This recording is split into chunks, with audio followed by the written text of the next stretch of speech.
Hello दोस्तों। मैं आपका बहुत बहुत स्वागत करता हूँ आपके अपने यूट्यूब चैनल पर।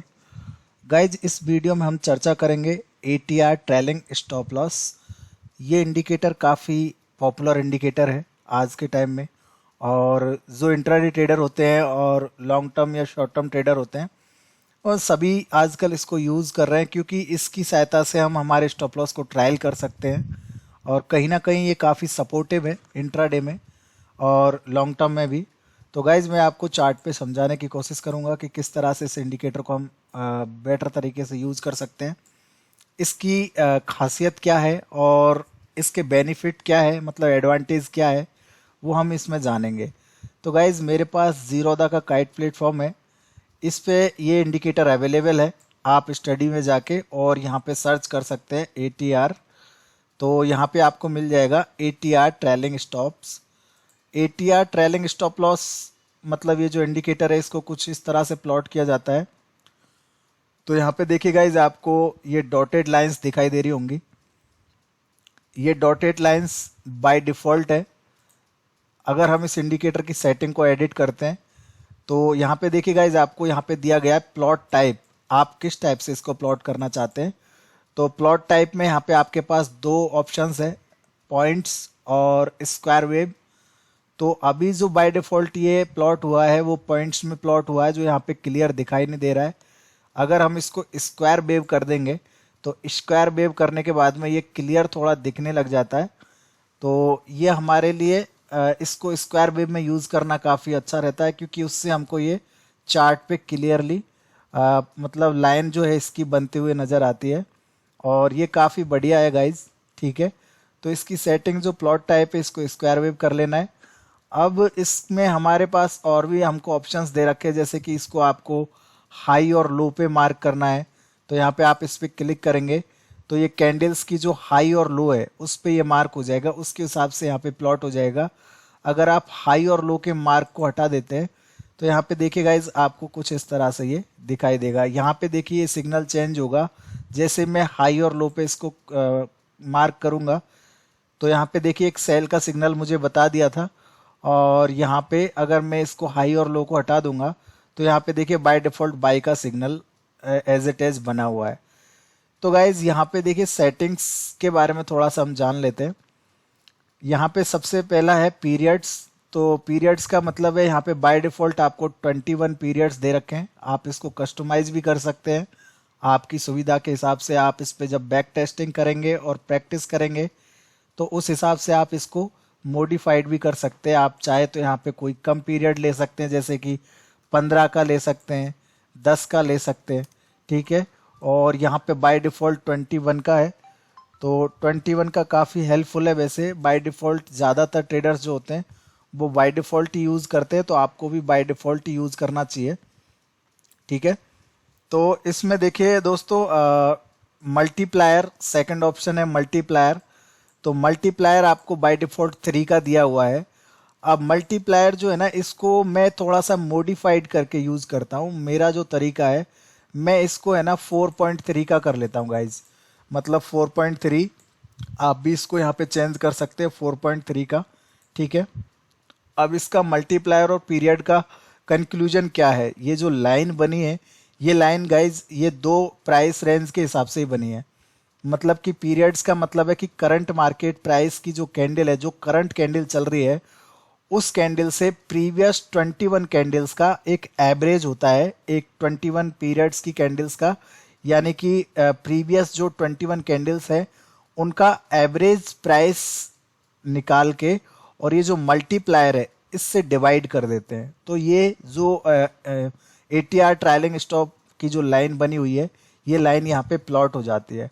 अगर मैं आपको इसको कैलकुलेशन बताऊँ, अगर आप कैलकुलेशन करना चाहे तो यहाँ पे देखिए गाइज, मैं जैसे नंबर लिख दे रहा हूँ कि 1 2 ये 3 4 5 6 7 8, मतलब मैं चाहूँ तो जितने भी नंबर लिख सकता हूँ। यहाँ पे मुझे 21 तक मैं नंबर लिख लूँ तो 21 पीरियड्स हो गए एक तरह से।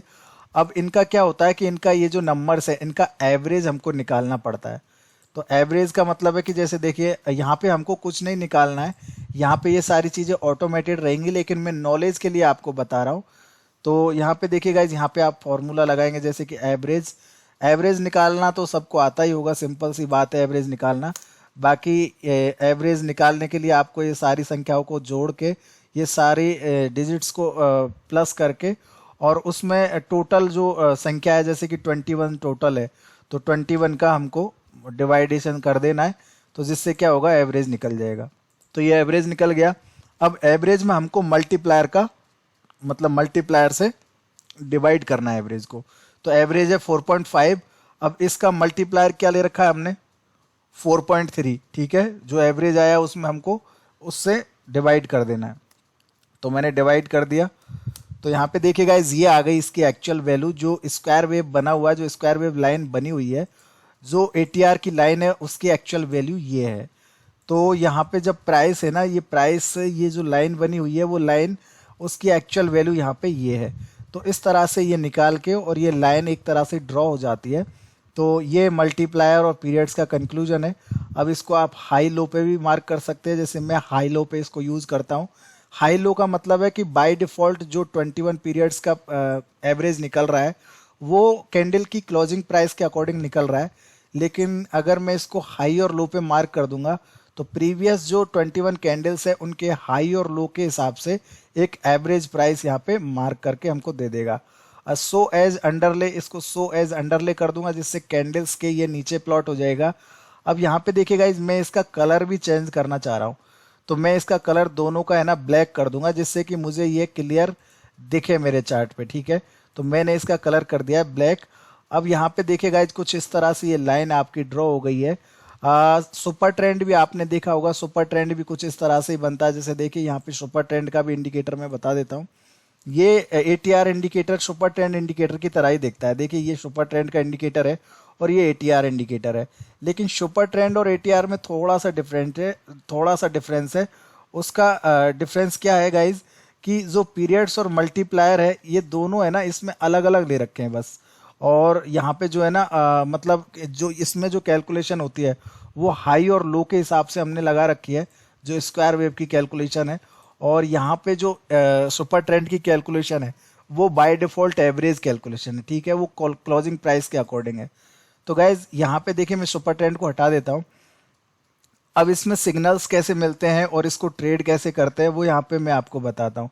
गाइज देखिए, पहली बात तो आपको ये समझना पड़ेगा कि पार्टिकुलर किसी भी इंडिकेटर के बेस्ड आप कोई भी ट्रेडिंग लेते हैं तो वहाँ पे आपको नंबर ऑफ सिग्नल्स ज़्यादा मिलने की चांसेस रहते हैं। वहाँ पे फेक सिग्नल भी मिल सकते हैं, क्योंकि इंडिकेटर जो होते हैं ये सारे एवरेज्ड होते हैं, ये सारे लैगिंग होते हैं, ये आपको बाद में इंडिकेट करते हैं। लेकिन एक ट्रेंडिंग मार्केट में, मतलब कि कोई भी पार्टिकुलर स्टॉक का ट्रेंड अच्छा चल रहा है, जैसे सपोज यहाँ पे आप देखिए, यहाँ से लेके यहाँ तक मार्केट एक अच्छे ट्रेंड में थी, मतलब कि एक अच्छा अप ट्रेंड था। मैं आपको यहाँ से मार्क करके बताता हूँ। यहाँ पे देखिए, यहाँ से लेके यहाँ तक मार्केट एक अच्छे अप ट्रेंड में थी। तो मार्केट जब एक ट्रेंडिंग वे में होती है, उस कंडीशन में आप देखेंगे कि ये जो एटीआर लाइन है ये आपकी देखिए कितनी शानदार तरीके से अपसाइड में प्लॉट होते हुए चली जाती है। और इस कंडीशन में हम क्या, इसको यूज करने का पर्पज क्या है, सपोज कि आपने यहाँ पे कोई एंट्री बनाई है, मतलब कि ये जो आपको सिग्नल मिला बाई सिग्नल, इसके ऊपर आपने यहाँ पे कोई एंट्री बनाई है और यहाँ पे आपने कोई बाई ट्रेड बनाया है। तो उसके बाद में आपने स्टॉप लॉस यहाँ पे प्रीवियस जो आपकी एटीआर लाइन का लो है इसके नीचे आपने स्टॉप लॉस रखा होगा। अब गाइज यहाँ पे देखिए, जब प्राइस ऊपर जा रहा है तो यहाँ पे कोई भी इसका कंफर्म नहीं होता है कि प्राइस कितना ऊपर जाएगा या कितना नीचे आएगा। तो जब टारगेट्स हम फाइंड आउट करते हैं तो टारगेट्स तो वो एक इंट्राडे की अलग कैलकुलेशन होती है, बट मार्केट कितना ऊपर जाएगी इसका एग्जैक्ट प्रिडिक्शन बहुत ही कम लोग लगा पाते हैं। तो उसके लिए गाइज क्या होता है कि स्टॉप लॉस जो है ना उसको हमको ट्रायलिंग करना पड़ता है, उससे हमारी रिस्क जो है रिड्यूस हो जाती है। हमारे जो स्टॉप लॉस की जो रिस्क होती है वो मिनिमाइज हो जाती है। तो गाइज यहाँ पे देखिए, यहाँ पे ये जो स्टॉप लॉस हमने रखा था, तो ये लाइन धीरे धीरे जैसे जैसे मार्केट ऊपर जाती है ये लाइन आपकी अप साइड में प्लॉट होते हुए अप साइड में इंक्रीज हो जाती है। ठीक है, तो ये लाइन इंक्रीज हो जाती है, तो इस लाइन के नीचे हमको स्टॉप लॉस हमारा ट्रायल करते हुए ऊपर ले जाना होता है। तो गाइज ट्रेंडिंग मार्केट में आप देखोगे, अगर आपने यहाँ पे एंट्री किया तो आपको यहाँ पे जाके सेल साइड का सिग्नल मिला, मतलब यहाँ से लेके और यहाँ तक, यहाँ से लेके इस पॉइंट से लेके और इस पॉइंट तक आपने एक बहुत ही अच्छा मुनाफा कमा लिया। और इसमें है ना आपका स्टॉप लॉस एग्जैक्टली उस प्राइस पे जाके टूटा जहां पे प्राइस ने एग्जैक्टली टर्न लिया, मतलब जो एक बिल्कुल सही जगह थी जहां पे मार्केट पलटने वाली थी। तो ट्रेंडिंग मार्केट में इंडिकेटर्स बहुत अच्छे से काम देते हैं, लेकिन जब नैरो रेंज होती है मार्केट, मतलब एक चौपी मार्केट होता है। चौपी मार्केट का मतलब मैं आपको यहाँ पे एग्जांपल के लिए बताता हूँ कि यहाँ पे आपको देखिए काफ़ी एग्जांपल्स मिलेंगे चौपी मार्केट के। सपोज यहाँ से लेके और यहाँ तक, यहाँ पे देखिए गाइज, यहाँ पे आपको नंबर ऑफ सिग्नल्स बहुत ज़्यादा मिले, मतलब यहाँ पे बाई का सिग्नल मिला, फिर सेल का मिला, फिर बाई का मिला, फिर सेल, तो यहाँ पे बाई सेल के सिग्नल्स मिले। लेकिन आप इसके आगे देखोगे तो यहाँ पे देखिए, यहाँ पे आपको क्लियरली एक ही यहाँ पे ट्रेड देखने को मिला, और यहाँ पे आपको कितना अच्छा ट्रेंडिंग जो है ट्रेड था। यहाँ पे भी आप देखोगे कितना अच्छा ट्रेंडिंग ट्रेड था। तो गाइज ये ट्रेंडिंग ट्रेड जो होते हैं ना, इनमें आपको मतलब अच्छे खासे सिग्नल्स मिलेंगे, लेकिन जो नैरो रेंज और जो चौपी मार्केट होगा वहाँ पे आपको इंडिकेटर्स कहीं ना कहीं बहुत ज़्यादा फेक सिग्नल दे सकते हैं। तो उस कंडीशन में आपको मल्टीपल या तो मल्टीपल पैरामीटर्स को चेक करना पड़ेगा, मतलब कि मल्टीपल इंडिकेटर्स को यूज़ करना पड़ेगा। इसके साथ आप मूविंग एवरेज यूज़ कर सकते हैं, पीवॉट पॉइंट्स यूज़ कर सकते हैं, आरएसआई यूज़ कर सकते हैं। तो आपको या तो मल्टीपल इंडिकेटर्स को यूज़ करना पड़ेगा, या उसके साथ साथ आपको प्राइस एक्शन की स्ट्रेटजी भी अपनानी पड़ेगी। प्राइस एक्शन स्टडी को भी आपको स्टडी करना पड़ेगा। यहाँ पे देखिए मैं आपको बताता हूँ, मैंने आपको प्राइस एक्शन के काफ़ी वीडियोज़ यहाँ पे शेयर किए, आप इनको जाके वॉच कर सकते हैं। ये प्राइस एक्शन के काफ़ी अच्छे वीडियोज़ हैं, और इनकी सहायता से आप मार्केट की जो प्राइस है उसको अच्छे से कैलकुलेट कर सकते हैं, उसको उसमें डिसीजन ले सकते हैं। और जो इंडिकेटर्स होते हैं गाइज, ये सपोर्टिव इंडिकेटर होते हैं, लेकिन लेने के लिए आपको डिसीजन मेकिंग अगर कोई स्ट्रेटजी अपनानी है तो उसके लिए आपको प्राइस एक्शन को भी सीखना पड़ेगा। यहाँ पे देखिए ये प्लेलिस्ट में मैंने काफ़ी सारे इंडिकेटर्स बताए हुए हैं, मूविंग एवरेज भी बताए हुए हैं, तो आप इनको जाके देख सकते हैं। इनसे आपको समझ में आएगा कि किस तरह से हम जो है एटीआर इंडिकेटर के साथ साथ बाकी इंडिकेटर्स या बाकी प्राइस एक्शन स्ट्रेटजी को भी यूज़ कर सकते हैं। तो अब बात कर लेते हैं इसको हम इंट्राडे में कौन से टाइम फ्रेम पे यूज़ करें, और पोजिशनल और लॉन्ग टर्म के लिए कौन से टाइम फ्रेम पे यूज़ करें। तो गाइज देखिए, इंट्राडे में मोस्टली ट्रेडर्स 5 मिनट का चार्ट यूज़ करते हैं, काफ़ी ट्रेडर्स 15 मिनट का चार्ट भी यूज़ करते हैं। तो गाइज देखिए, इसका कंडीशन ये है कि अगर आप एक स्मॉल ट्रेडर हैं, मतलब छोटे ट्रेडर हैं, आपके फंड छोटा है आपका, और वहाँ पे है ना आप रिस्क ज़्यादा बड़ा नहीं उठा सकते हैं, तो उस कंडीशन में आप छोटा टाइम फ्रेम यूज़ करके छोटे छोटे स्टॉप लॉस इसमें आप लगा सकते हैं।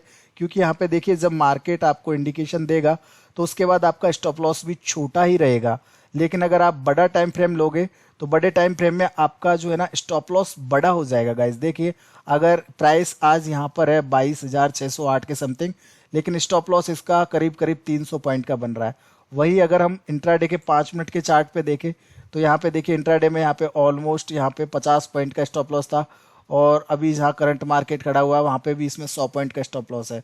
तो गाइज ये काफ़ी जो टाइम फ्रेम होता है ना, टाइम फ्रेम आपको इसको चूज करने के लिए आपको बैक टेस्टिंग करना पड़ेगा, क्योंकि आपको ये डिसाइड करना पड़ेगा आप कितना रिस्क यहाँ पे उठा सकते हैं।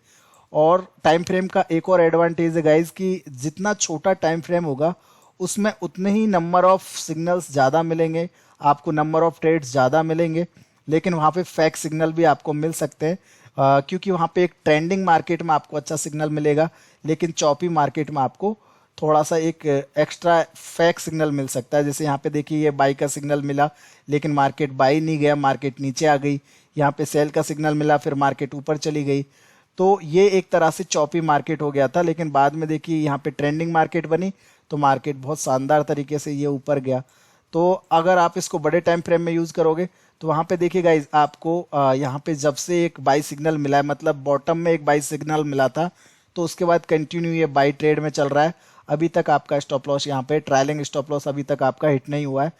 तो बड़े टाइम फ्रेम को यूज़ करने का मतलब यही है कि यहाँ पे आपको नंबर ऑफ ट्रेड्स कम मिलेंगे, लेकिन आपको यहाँ पे सेलेक्टिव ट्रेड्स मिलेंगे, और यहाँ पे है ना आपको फेक सिग्नल मिलने के चांसेस बहुत ही कम हो जाएंगे, क्योंकि यहाँ पे फेक सिग्नल्स बहुत कम मिलते हैं, क्योंकि यहाँ पे मार्केट बड़े टाइम फ्रेम पे एक ट्रेंडिंग वे में रहती है, तो वहाँ पे आपको एक बड़ा मुनाफा मिल सकता है। आप अपने स्टॉप लॉस को भी ट्रायल कर सकते हैं, क्योंकि ये आपको पूरे वीक के लिए काम आएगा, बड़ा टाइम फ्रेम। और जो छोटे टाइम फ्रेम है 5 मिनट्स या 15 मिनट्स, तो वो आपको जो है ना इंट्राडे में काम आएंगे। आप 15 मिनट का यूज़ कर सकते हैं अगर आप थोड़ा सा ज़्यादा रिस्क उठा सकते हैं तो, अदरवाइज आप 5 मिनट का चार्ट भी यूज़ कर सकते हैं। मैं तो दोस्तों मेरा जो है मैं तो 15 मिनट यूज़ करता हूँ और ज़्यादातर बड़े टाइम फ्रेम पे इसको कंफर्म करता हूँ, तो ये काफ़ी हेल्पफुल है ना, ये काफ़ी बढ़िया है गाइज। आप इसको यूज़ कर सकते हैं, आप इसकी सहायता से काफ़ी अच्छे से पैसा बना सकते हैं। ये आपको काफ़ी सपोर्ट करेगा इंट्राडे ट्रेडिंग में भी और शॉर्ट टर्म ट्रेडिंग में भी। तो एटीआर इंडिकेटर के बारे में आपको जो मैंने बताया है गाइज, इसको आप बैक टेस्टिंग करना, आपको समझ में आएगा। आपको अगर ये अच्छा लगे तो इसको ज़रूर से यूज़ करना और बताना मुझे कमेंट करके कि आपने इस इंडिकेटर की सहायता से कितना मतलब कितनी सपोर्ट आपको फील हुई और कितने अच्छे से आप मार्केट में अपनी स्ट्रेटजी को इम्प्रूव कर पाए। तो guys thank you so much, फिर मिलूँगा नेक्स्ट वीडियो में। और एटीआर इंडिकेटर पे अगर कोई नया अपडेट होगा तो फिर से मैं आपको कोई नया वीडियो बना के दोबारा से इसके बारे में बताऊंगा। फिलहाल तो जितना इसमें मुझे लगता है काम के लायक जो बेसिक्स हैं, बेसिक्स मैंने आपको बता दिया है। और इसके प्रीमियम भी है, मतलब इसका एडवांटेज और भी एडवांस तरीके से भी इसको यूज़ किया जा सकता है। तो गाइज इतना सब मैं अगर एक ही वीडियो में बताऊंगा तो आप कंफ्यूज हो जाओगे, इसलिए आपको बेसिक्स से ही स्टार्ट करना चाहिए। आप इस बेसिक्स पे वर्क करो, इसको अंडरस्टैंड करो, इसको सीखो, इसको बैक टेस्टिंग करो। जब आपको यहाँ पे चीज़ें समझ में आए और आपको लगे कि ये काम करता है तो आप इस पर वर्क कर सकते हो गाइज। और इसकी सेटिंग्स में एक बार फिर से आपको बता देता हूँ। 21 का मैंने पीरियड लिया है, मल्टीप्लायर 4.3 का है, प्लॉट टाइप मैंने स्क्वायर वेव लिया है। यहाँ पे मैंने कलर जरूर चेंज कर दिए थे और इसका high low as it is मैंने हाई लो पे इसको मार्क किया, ठीक है। तो आप इस तरह से इसको यूज़ कर सकते हैं। तो थैंक यू गाइज, फिर मिलेंगे नेक्स्ट वीडियो में। तब तक के लिए आपका बहुत बहुत शुक्रिया। शेयर करते रहिए, सपोर्ट करते रहिए, लाइक करते रहिए और ऐसे ही आपका प्यार बना के रखिए। Thank you so much.